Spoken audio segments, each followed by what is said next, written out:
بسم اللہ الرحمن الرحیم۔ صفائی اور پاکیزگی اسلام کی بہت اہم تعلیم ہے۔ قربانی بہت اہم عبادت ہے، لیکن عموماً غفلت میں انسان سے کام ہو جاتے ہیں، جس سے نیکی برباد اور گناہ لازم کا مصداق بنتا ہے۔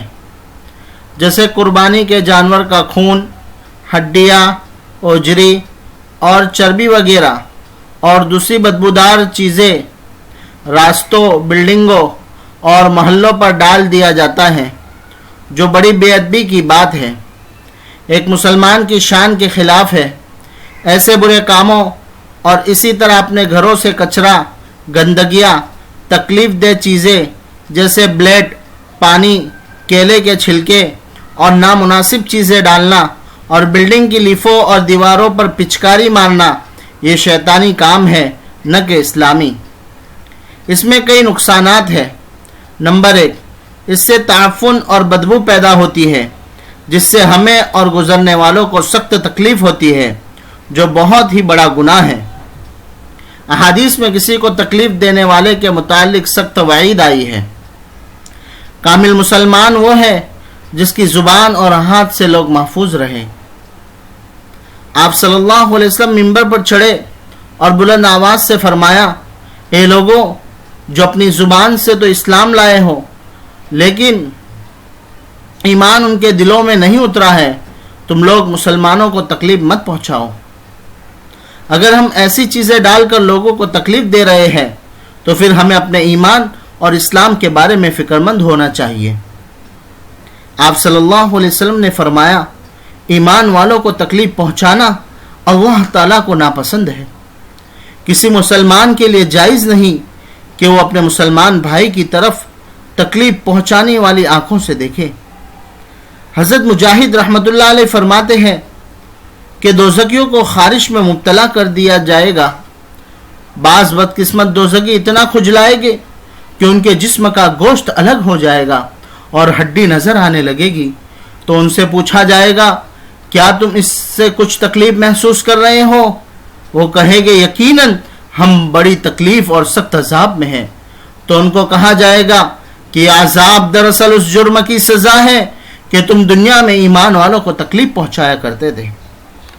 اس کے برخلاف لوگوں کو راحت پہنچانے اور ان سے تکلیف دور کرنے سے بڑے بڑے وعدے اور جنت کی بشارت ہے۔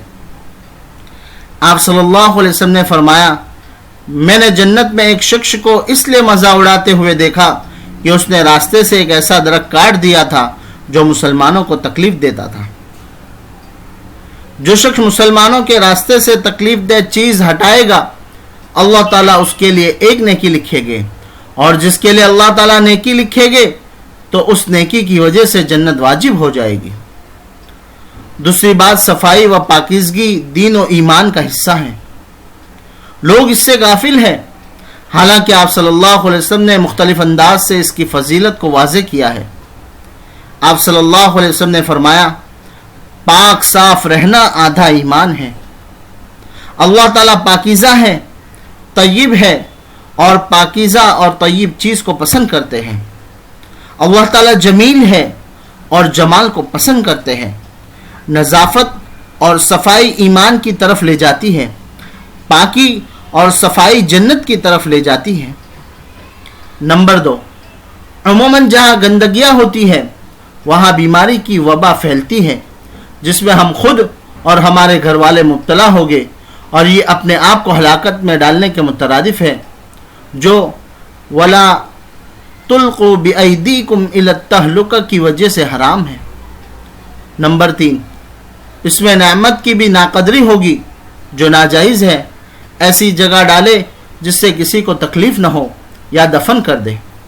نمبر 4، اگر غیر مسلم شریف الطبع آدمی مسلمان کی ایسی بستی سے گزرتا ہے تو برا اثر لیتا ہے، جس سے اسے اسلام سے اور دوری ہوتی ہے، جس کے سبب ہم بنے، لہذا اس کے گناہ میں ہم بھی شریک ہوں گے۔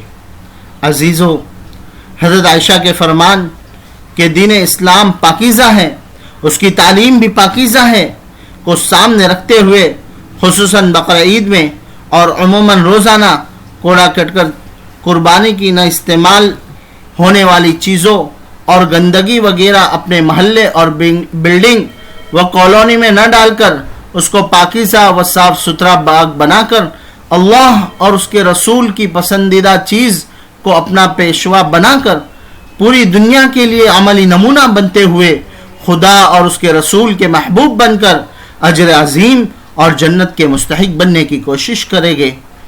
وما علینا الا البلاغ لا تنسانی بدعائکم الخیر فجزاکم اللہ احسن الجزا.